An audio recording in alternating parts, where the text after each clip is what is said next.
देश दुनिया में हलचल, सियासत से लेकर सिनेमा और अपराध तक, आज की टॉप खबरें आपके सामने। तो चलिए शुरू करते हैं। ऋतिक रोशन और जूनियर एनटीआर की वॉर 2, अब रजनीकांत की कोली की कमाई जोरों पर। फिल्म महाअवतार नरसिम्हा ने 26वें दिन 2.5 करोड़ की कमाई की और अब तक 215 करोड़ से ज्यादा जुटा चुकी है। वर्ल्ड वाइड कलेक्शन 269 करोड़ पार कर गया। दूसरी ओर सैयारा अब ढलान पर है, कुल कमाई 547 करोड़ पार कर चुकी है। यूपी के देवरिया में हनुमान मंदिर की जमीन को लेकर राज्य मंत्री विजय लक्ष्मी गौतम और महंत आमने सामने आ गए। पैमाइश के बाद प्रशासन ने बाउंड्री वॉल पर ताला लगाया तो मंत्री समर्थकों ने हंगामा किया और एसडीएम की गाड़ी तक घेर ली। आगरा में एक पर्यटक को ताजमहल में घुसने से रोकने पर विवाद हुआ। उसका आरोप था कि बैग पर जय श्री राम लिखा होने से रोका गया, जबकि सीआईएसएफ ने सफाई दी कि बैग में सुपारी और सुपारी कटर मिला था, जो प्रतिबंधित सामान है। संभल में मजदूरी के पैसे मांगने पर दबंगों ने मजदूरों पर हमला कर दिया। 10 किलोमीटर पीछा करने के बाद एक मजदूर को पीट कर हत्या कर दी गई। हमले की खबर सुनकर उसकी दादी की भी मौत हो गई। वृंदावन के संत प्रेमानंद महाराज को किडनी दान देने को लेकर विवाद छिड़ गया। राज कुंद्रा ने किडनी देने की पेशकश की थी, लेकिन दिनेश फलाहारी महाराज ने कहा कि वे अपनी शुद्ध फलाहारी किडनी देंगे और राज कुंद्रा को किडनी लेने से मना किया।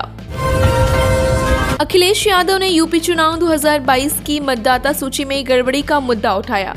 उनका दावा है कि 18,000 एफिडेविट के बावजूद कार्रवाई नहीं हुई। 3 डीएम ने इस आरोप को खारिज कर दिया। गाजियाबाद में एक युवक की हत्या के मामले में महिला और उसके मकान मालिक को गिरफ्तार कर लिया गया। आरोप है कि महिला का मालिक से संबंध था और मृतक उससे शादी करना चाहता था। दोनों ने मिलकर तकिए से उसका गला घोंट दिया। लखनऊ में 2027 विधानसभा चुनाव को लेकर पोस्टर वॉर शुरू हो गया। कांग्रेस नेता ने पोस्टर में भगवान श्री कृष्ण के साथ राहुल गांधी और अखिलेश यादव को दिखाया, जिस पर लिखा है वोट चोरी के खिलाफ युद्ध। इस पोस्टर ने सियासत गरमा दी है। राजस्थान के भिवाड़ी में एक खौफनाक हत्या का राज खुला। पुलिस ने बताया कि गुड्डू नाम के युवक की हत्या उसकी पत्नी बॉबी और जीजा अनुज ने मिलकर की। दोनों के बीच नाजायज रिश्ते थे और पति उनके लिए रुकावट बन गया। हत्या के बाद आरोपी भागने की फिराक में थे, लेकिन पुलिस ने उन्हें धर दबोचा। मुंबई में हुए बेस्ट पतपेड़ी चुनाव ने ठाकरे परिवार को बड़ा झटका दिया। उद्धव ठाकरे और राज ठाकरे का पैनल एक भी सीट नहीं जीत सका। वहीं शशांक राव की यूनियन ने 21 में से 14 सीटें अपने नाम कर ली। अब चर्चा इस बात की है कि क्या आने वाले स्थानीय चुनाव में भी यही तस्वीर दिखाई देंगी। बॉलीवुड एक्ट्रेस स्वरा भास्कर फिर सुर्खियों में है। उन्होंने समाजवादी पार्टी की सांसद डिम्पल यादव को अपना क्रश बताया। इसके साथ ही उन्होंने ये भी कहा कि असल सभी लोग बायसेक्सुअल होते हैं। उनके इस बयान पर सोशल मीडिया पर मिले जुले रिएक्शंस आ रहे हैं और हमेशा की तरह विवाद भी खड़ा हो गया है।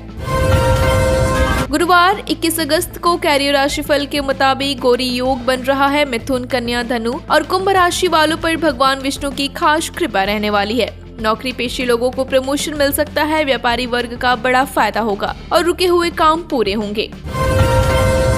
पाकिस्तान अब सीपीईसी के दूसरे चरण पर दांव लगाने जा रहा है, जिसमें अफगानिस्तान को भी शामिल किया गया। इस प्रोजेक्ट को लेकर पाकिस्तान दावा कर रहा है कि इससे उसकी अर्थव्यवस्था को मजबूती मिलेगी। विशेषज्ञ मानते हैं कि इससे चीन की पकड़ और मजबूत होगी और भारत की टेंशन भी बढ़ सकती है। आईसीसी की नई वनडे रैंकिंग में बड़ा झटका देखने को मिला। विराट कोहली और रोहित शर्मा टॉप 100 से ही गायब हो गए। इससे अटकलें लगाई जाने लगी कि क्या वे वनडे से भी रिटायर हो सकते हैं। हालांकि रिपोर्ट्स में कहा जा रहा है कि ये तकनीकी गड़बड़ी भी हो सकती है, क्योंकि दोनों ने हाल ही में वनडे खेले थे।